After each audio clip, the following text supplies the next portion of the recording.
Welcome to the Human Capital Innovations Podcast, your go-to source for personal, professional, and organizational growth and development. We hope you tune in often for all things people management, organizational development and change, organizational leadership, and social impact related. Maximize your personal and organizational potential with Human Capital Innovations Podcast.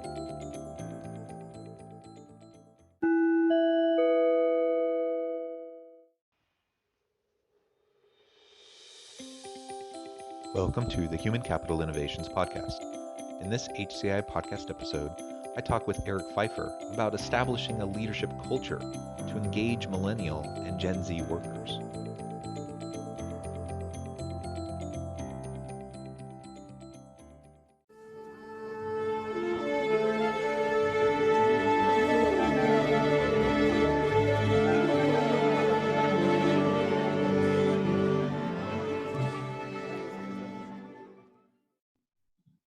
Eric Pfeiffer, welcome to the Human Capital Innovations Podcast.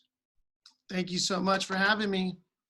Yeah, it was a lot of fun getting to chat with you in the pre-interview and getting to know you just a little bit. And it's always fun when I meet up with and talk with people from Southern California. As we were discussing, my wife is from San Clemente. It sounds like you surfed there a lot when you were younger. What a wonderful place. And it's nice to have those little connection points as we, before we start to dive into, these professional conversations. But I'm really excited to talk with you today about establishing a positive leadership culture, engaging Millennial and Gen Z workers in more productive ways, and really where the disconnect may be within organizations right now, and how we can overcome those. As we get started, I just wanted to share Eric's bio with everyone. Eric Pfeiffer is a leadership coach who works with leaders and teams to increase personal and organizational health to maximize performance and productivity. After spending almost 2 decades improving the operational leadership culture of hundreds of organizations, Eric knows the bottom line value of building the most important part of any business platform, the people.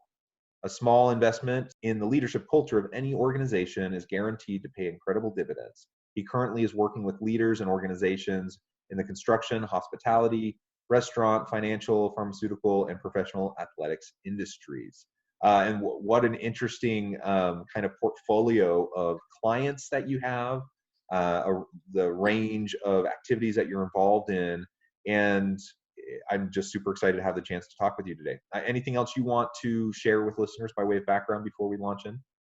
No, I think it's interesting that you picked up on the diverse portfolio of the types of organizations and industries that I and we work in. And a lot of that has to do with the fact that we are in the people business. And we believe that all organizations are powered by their most important capital, which is people. And so because we're in that people business, we've had the fortunate opportunity of working across lots of different industries.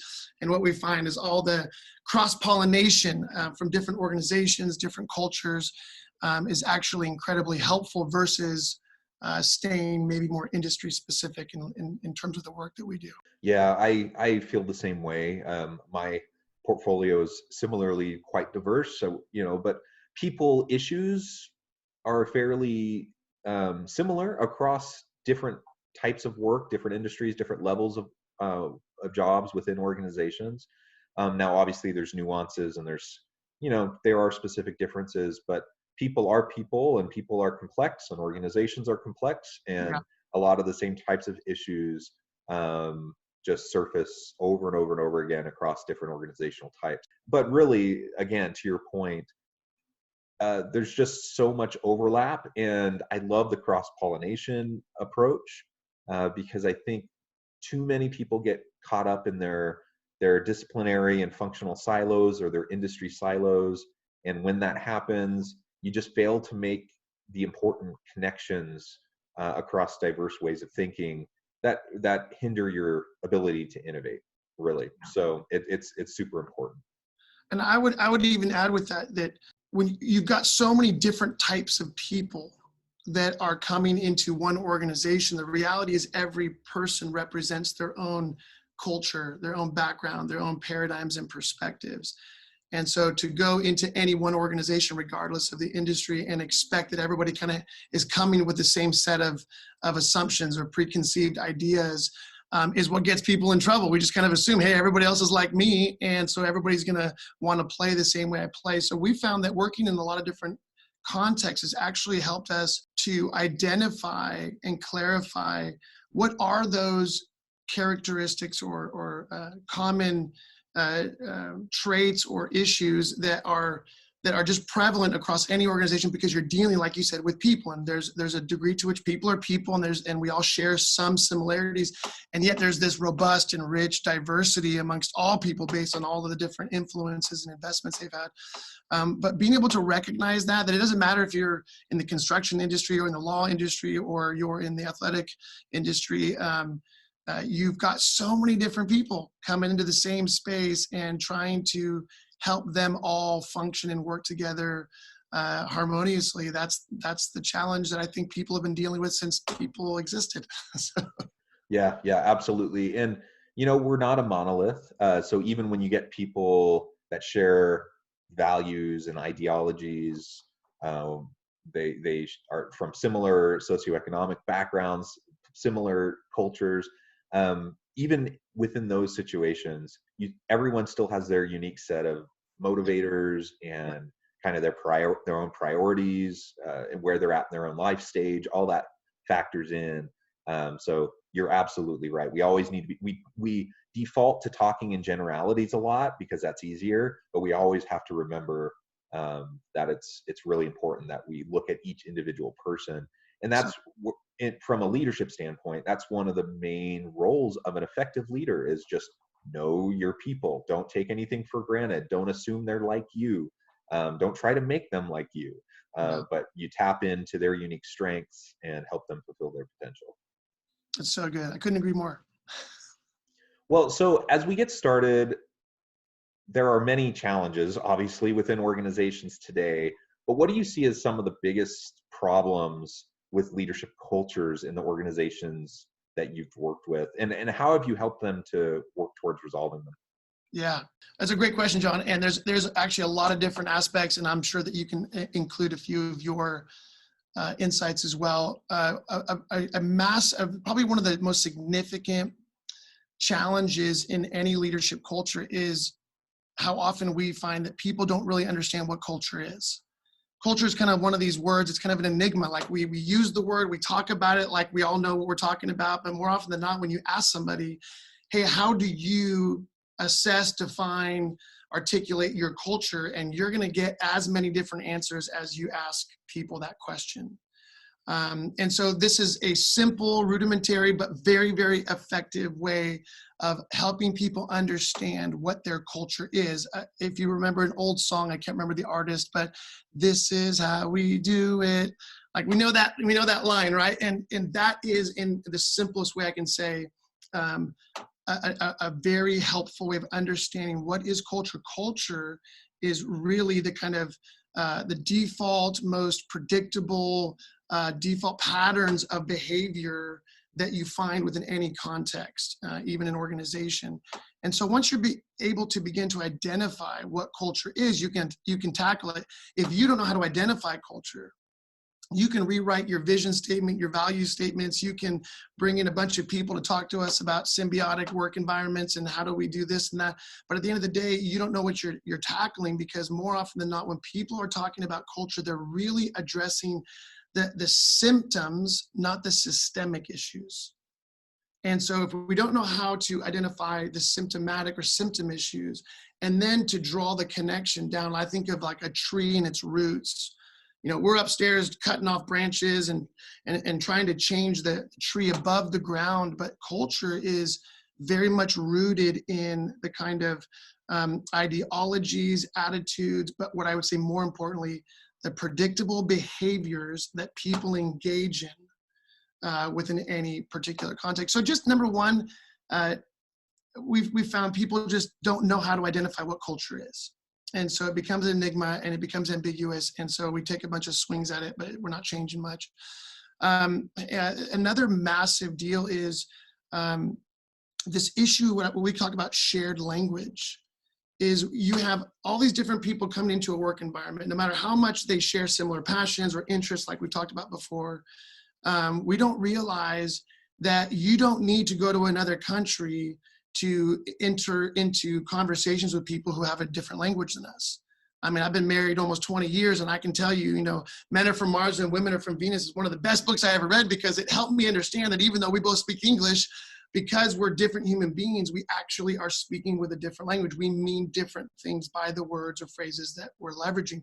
And so understand that in any business context, that when people are trying to process something, whether it's resolving conflict, making important decisions, assessing or analyzing data or information, we don't realize how often we're actually using different languages. And so so if you take those two as significant issues that we see in leadership culture, and we define leadership culture as, how is it that people work together to accomplish any common goal, right? That's really the task of leadership. Then the solves are, one is training leaders how to effectively assess, diagnose their current culture, for better and for worse. And so that we spend a lot of time doing that with leaders, because once you see the culture, you kind of, I talk about it like the Matrix. If you remember that old movie with Keanu Reeves, The Matrix, once you see the Matrix, everything becomes clear. But when all you're dealing with is what you see at face value, and you see the symptoms and not the systemic issues, it's almost impossible to make changes. And then it just becomes easier to try and cope with whatever's happening and just move forward. So I was going to say that the coping element is so true, and you end up playing like cultural symptom whack-a-mole, right? Just going after every little thing that pops up, and you're never hitting any of the root causes or the systemic issues that are at play. And people get so fatigued by the constant trend, going after the latest culture trends and whatever the organization, whatever the leadership says, okay, it looks like we have this problem, so now we're going to go try to tackle that. And then lo and behold, it doesn't actually do anything. And then they go after another thing and another thing. And people get fatigued through the constant change, not change for positive results, but just like you're spinning your wheels for nothing, and you're changing things that don't actually improve anything. And so I like the Matrix reference, because it requires people to be willing to challenge their preconceived notions, their current understanding, to recognize that maybe they don't have it right, and that they're humble enough to admit that maybe they got something wrong, they don't understand what's happening, and only then are they able to take a step back and see the forest from the trees and actually start to see the systemic issues. Otherwise, they're invisible, and you just keep on playing whack-a-mole over and over.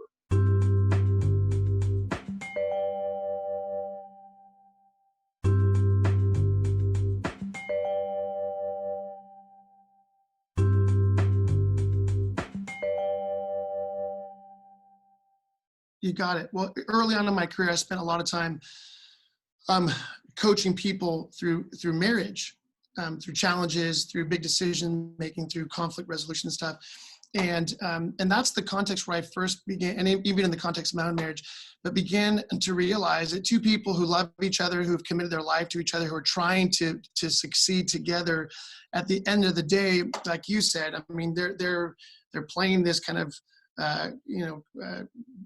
crisis whack-a-mole. I'm just trying to solve it with quick fixes. If we can just figure this out, and you look at the statistics, I mean, whatever your views on marriage are, put that aside. It's a human issue.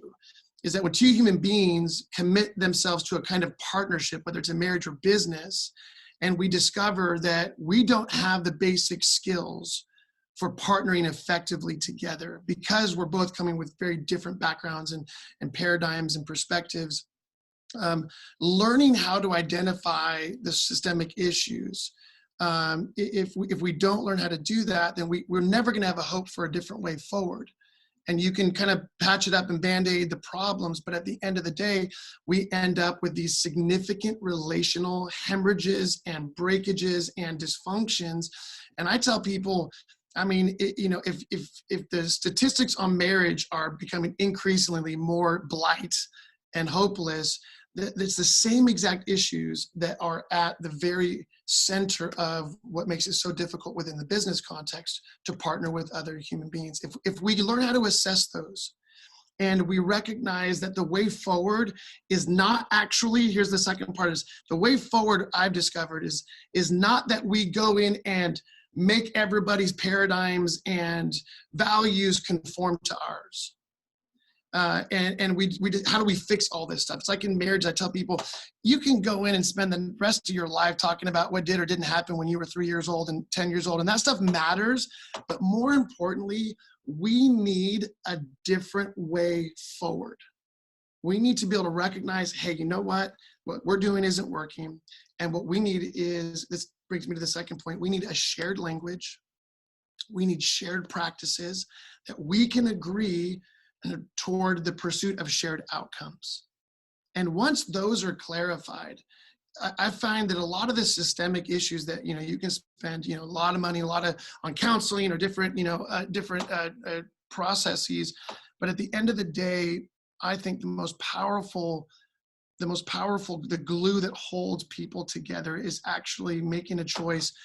We are going to choose shared outcomes. We are going to choose shared practices in a shared language that is going to help us move from point A to point B. Let's focus on where we're going, not with why everything in the past hasn't worked. That's an important part of the process, but I tell people it's why I'm a coach and not a counselor, because counselors will spend all day with you dealing with your past. That's fantastic. They're looking out the rear view window.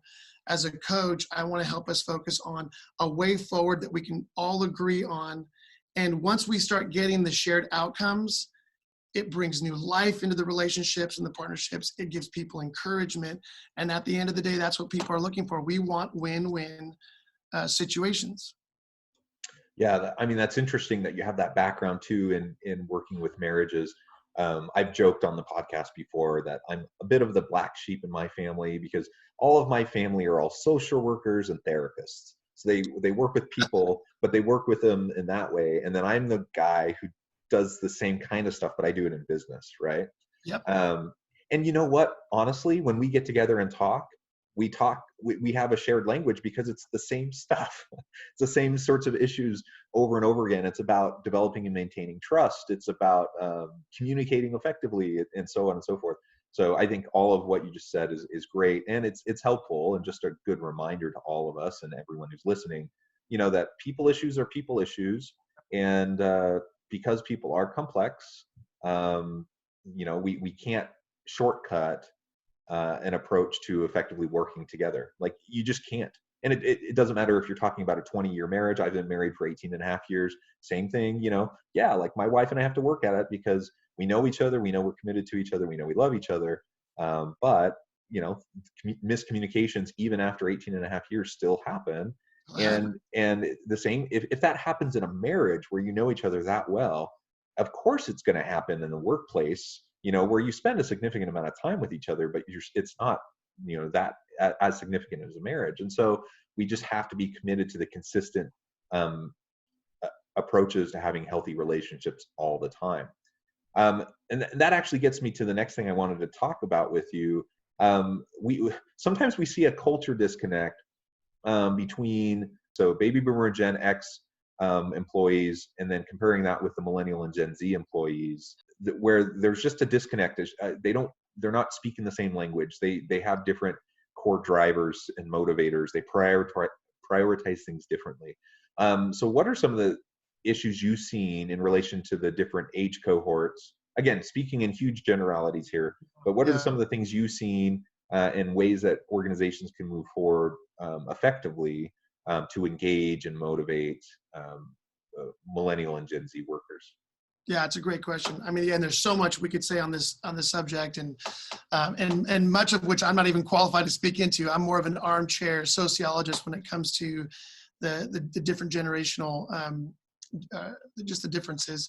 I would say two things, and I think these are principles that I'm relying on that really apply to so many of these dynamics, whether it's generational issues, whether it's cultural differences, age differences, because age is in some ways different sometimes to the generational issues. We assume if you're this age, then you're that generation. Well, you actually find that there are anomalies. There are people that you would say, oh, you're Gen X because you fit in this age group, but actually they connect more, they affiliate more with the ideologies of Gen Y, and there's all kinds of reasons behind that. But I would say this, number one, recognizing, I think, again, learning to assess our own personal culture, as well as our corporate culture is really important. Understanding the ideologies, the preferences, the values that we hold, and then being able to do the hard work of learning to assess another culture. So if you've got, the boomers and Gen Xers who are primarily in the driver's seat of most organizations, established, developed organizations these days, and they're trying to figure out what to do with the millennial Gen Z. Well, what happens is because of the behaviors and the way that millennials and Gen Zers speak about different things, the assumption is there's something wrong with them. Well, the reality is the boomers, the builders felt the same way about the boomers. The boomers felt the same way about the Gen Xers, So it's just this trickle down effect of every generation is going to think the way we think is accurate, it's appropriate, it's the way we should do life, leadership, business, and any other issue. And so recognizing, number one, I have my own set of values and preferences. Number two, I want to learn what yours are. Number three, I'm not going to assume that mine are right and yours are wrong, because I actually believe that the boomers and Gen Xers have just as much to learn from the cultural values and preferences and perspectives of millennials and Gen Zers, and vice versa. So this might be a little bit of an aside, but just go with me for just one moment. In terms of our culture, and you can attribute this to all kinds of issues, I will just point back to the Industrial Revolution. Set in motion a chain of reactions that has shaped and affected our culture such that before the Industrial Revolution, it's primarily family business. Generations were required to learn how to work together, to be able to operate together effectively, to build businesses. And you knew you were handing the family business on to the next generation. There was a pride, a sense of purpose in it. And therefore they figured out how to work together. And with the Industrial Revolution, now you've got, people going to work all day, not with their families, but a bunch of strangers trying to be like family together all day.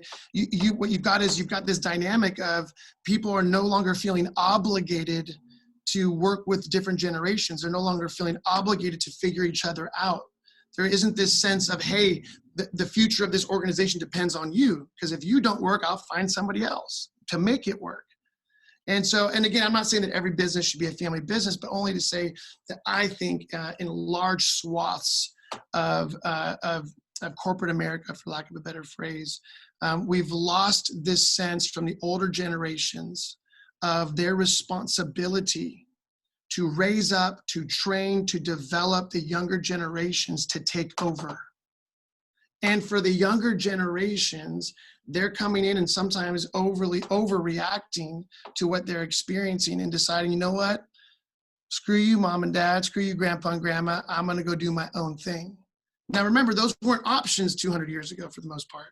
Today, they are an option. And so rather than saying, well, it's all going to hell in a handbasket, we're about the business of helping those older generation of leaders begin to take on a greater sense of responsibility of their part in raising up a new generation, developing a new generation, empowering a new generation.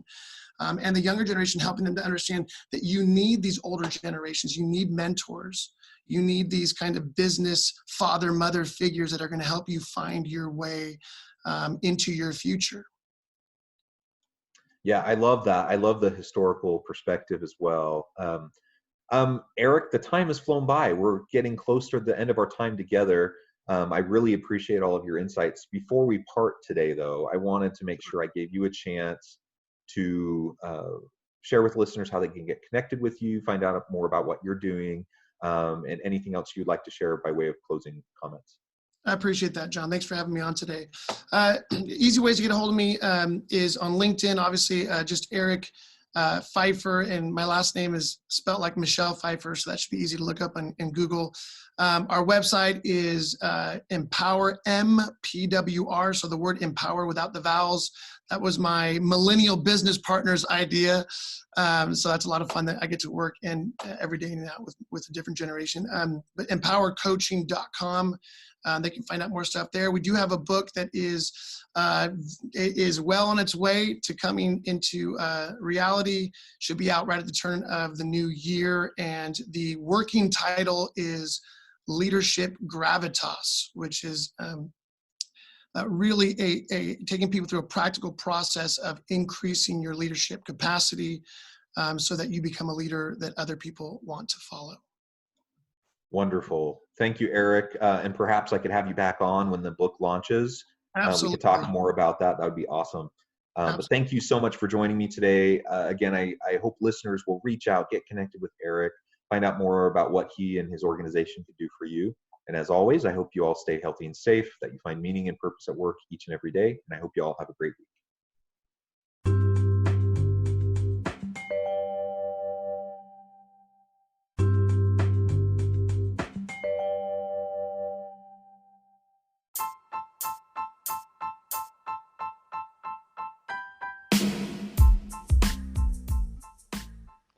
We are excited about the launch of HCI's new magazine, Human Capital Leadership.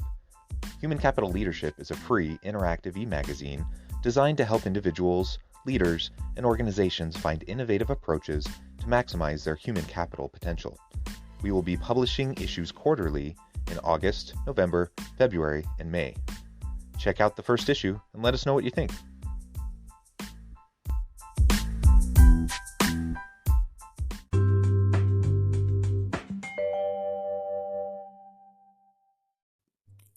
Thanks again for joining us for this episode of the Human Capital Innovations Podcast. I hope you stay healthy and safe and that you have a great week.